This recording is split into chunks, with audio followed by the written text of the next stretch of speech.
श्री संत तुकाराम महाराज गाथा संपूर्ण पारायण श्रवण करू इच्छिणाऱ्या सर्व श्रोत्यांना माझा मनपूर्वक नमस्कार. अभंग क्रमांक 1650 ते 1660. अभंग.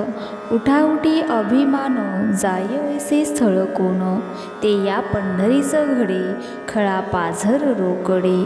नेत्री अश्रूची या धारा कोठे रोमांच शरीरा, तुका म्हणे काला कोठे अभेद देखिला. अर्थ. तत्काळ अभिमान जाईल असे स्थळ कोठे आहे काय? होय, आहे ते स्थळ म्हणजे पंढरपूर आहे. आणि अभिमान तेथे तात्काळ जातो आणि दुर्जनांच्या हृदयात देखील दयेचा पाझर फुटतो. येथे नेत्राला आनंद अश्रूच्या धारा लागतात आणि संपूर्ण शरीरावर रोमांच उभे राहतात. तुकाराम महाराज म्हणतात, हे जन हो, तुम्ही जीव ब्रह्म ऐक्याचा अभेद्य रूपकाला पंढरी वाचून कुठे पाहिला आहे काय? अभंग. पंढरी पंढरी म्हणता पापाची बोहोरी, धन्य धन्य जगी ठाव होतो नामाचा उत्सव. रिद्धी सिद्धी लोटांगणी प्रेम सुखाची या खाणी, अधिक अक्षराने एका भूवैकुंठ म्हणे तुका. अर्थ. पंढरी पंढरी असा उच्चार केला तरी सर्व पापाचे दहन होते. त्यामुळे जगामध्ये पंढरी धन्य धन्य आहे की जेथे नामाचा महोत्सव नेहमी होतो. हे क्षेत्र असे आहे की तिथे नेहमी प्रेमसुखाचा वर्षाव होतो आणि जे भक्त तेथे वास्तव्य करतात त्यांच्या ठिकाणी रिद्धी-सिद्धी लोटांगण घालते. तुकाराम महाराज म्हणतात, वैकुंठापेक्षाही पंढरी एक अक्षराने म्हणजे भूवैकुंठ या नावाने मोठे आहे. त्यामुळे पंढरी एक क्षेत्र वैकुंठापेक्षाही श्रेष्ठ आहे. अभंग. घाली भार देवा न लगे देश डोई घ्यावा, देह प्रारब्धा अधीन सोसे अधिक वाढे सीन. व्यवसाय निमित्त फळ देतसे संचित, तुका म्हणे फिरे बोवंडीने दमजिरी. आपल्या योगक्षेमाचा भार देवावर घालावा, त्याकरिता संपूर्ण देश आपल्या डोक्यावर घेण्याची गरज नाही. हा नरदेह प्रारब्धाच्या अधीन आहे. त्यामुळे त्याचा तुम्ही जेवढा हव्यास धराल तेवढा तुम्हाला त्रास होईल.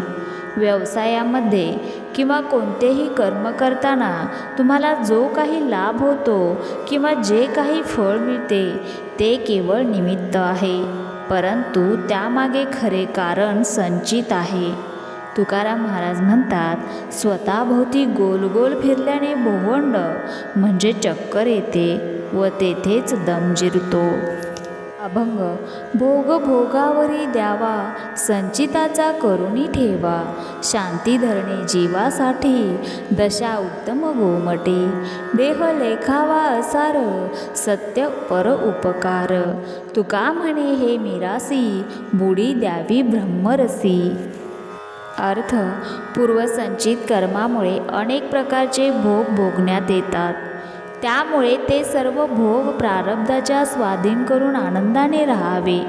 आपल्या जीवासाठी शांत स्वरूप धारण करणे हे चांगले आहे आणि उत्तम दशा हीच आहे.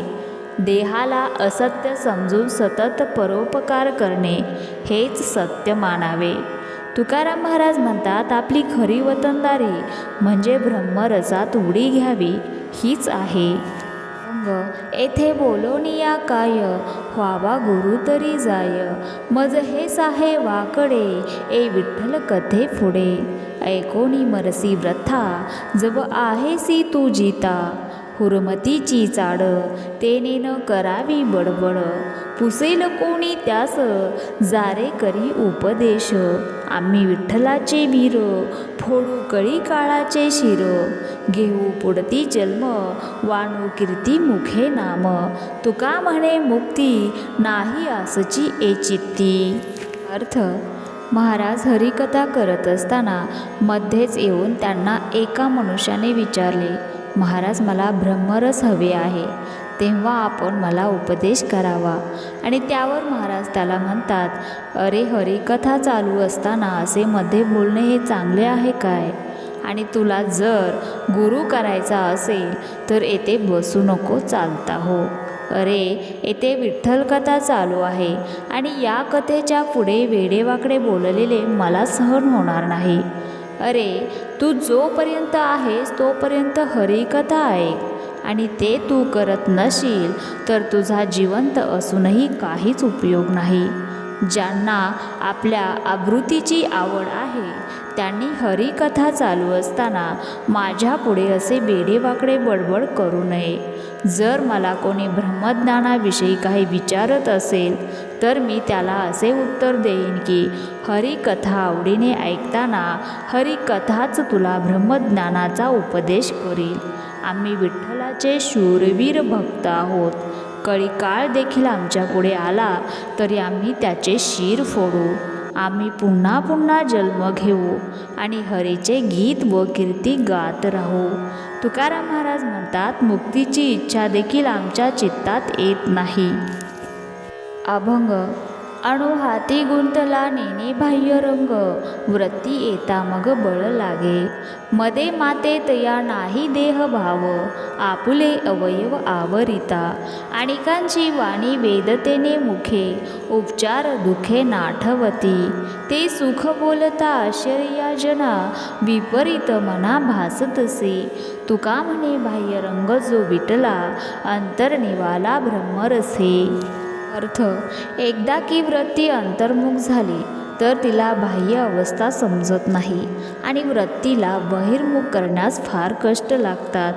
मंद्यधुंद्य व्यक्तीला ज्याप्रमाणे आपले अवयव आवरता येत नाही, आपले इंद्रिय त्याच्या स्वाधीन नसतात, अगदी त्याप्रमाणे ज्याची वृत्ती अंतर्मुख झालेली असते त्याची अवस्थाही अशीच असते.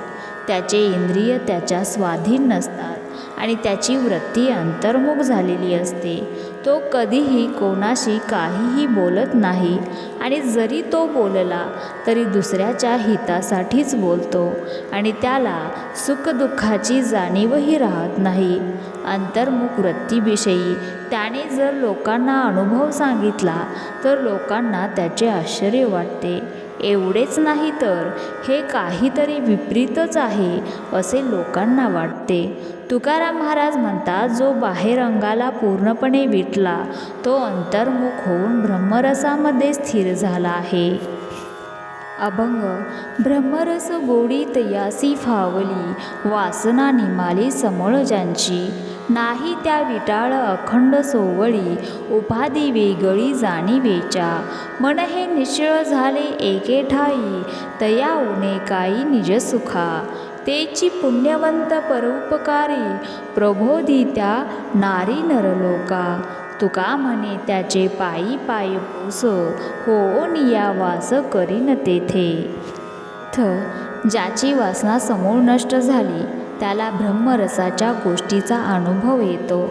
त्याला कोणत्याही प्रकारचे विटाळ नसतो व तो नेहमी सोहळ्यात असतो.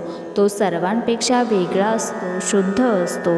एवढेच नाही तर मी ब्रह्म आहे ही जाणीव देखील त्याच्या ठिकाणी नसते. त्याचे मन स्थिर असते, चंचल नसते. स्वस्वरूप स्थितीच्या ठिकाणी त्याचे मन स्थिर असल्यामुळे त्याला स्वरूपाची जाणीव तरी कशी असणार. जो शरण आलेल्या नरनारीला प्रबोध करतो म्हणजे उपदेश करतो तो खरा परोपकारी आहे असे समजा. तुकाराम महाराज म्हणतात, अशा ब्रह्मरसाच्या ठिकाणी तल्लीन असलेल्या ब्रह्मज्ञानाच्या जवळ त्याचे पाय होऊन मी राहील व ब्रह्मरस सेवन करीन. अभंग. जैसे तैसे राहे देवाचे हे देणे, यत्न करिता तेने काय नव्हे. दासा कृपा सिंधू नुपेक्षी सर्वथा, अंतरीची व्यथा कळे त्यासी. मागोनेने परी माय जाणे वर्म, बाळाने दी श्रम पाओ काही. तुका म्हणे माझा अनुभव अंगे, वचन वावुगे माने नाही. अर्थ. आपण जशा प्रकारची भक्ती करू तशा प्रकारचे देणे देव देत असतो. परंतु आपण जर सात्विक मनाने भक्ती केली तर काय असाध्य आहे. जो अनन्य भक्तीने हरीचा दास झालेला असतो त्याची कृपा सिंधू हरी सर्व प्रकारची अंतरंगातील व्यथा जाणतो व त्याची कधीही उपेक्षा करत नाही.